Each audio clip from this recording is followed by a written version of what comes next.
Hello friends, good morning. இன்றைக்கி Monday morning. Friday ஊர்லேருந்து வந்தோம். 2 டேஸ் 3 டேஸ் ஆகி கூட எங்களுக்கு செம்ம டயர்டு. ஒன்று அந்த டயர்டு போவே இல்லை. இன்னும் ட்ரெயினில் போன மாதிரியே பஸ்ஸில் போகிற மாதிரி அந்த ஃபீலிங் இருந்துகிட்டே இருக்குது. சார் என்ன பண்ணுறது, சாப்பிட்ணும்ல சார். கடகடன்னு நினச்சி ஊர்லேருந்து வந்த துணியெல்லாம் துவச்சி போட்டு ஸ்கூல் வர ஸ்டார்ட் ஆகுது.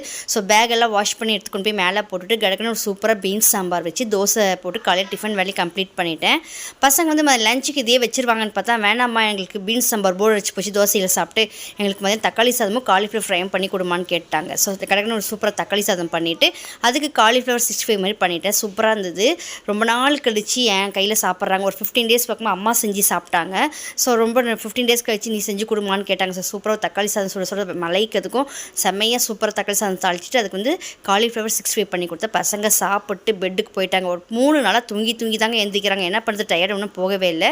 இந்த வீடியோ பிடிச்சிருந்தா லைக் பண்ணுங்கள், ஷேர் பண்ணுங்கள், மறக்காமல் சப்ஸ்கிரைப் பண்ணிட்டு பாருங்கள். தேங்க்ஸ் ஃபார் வாட்சிங். Tata, bye bye.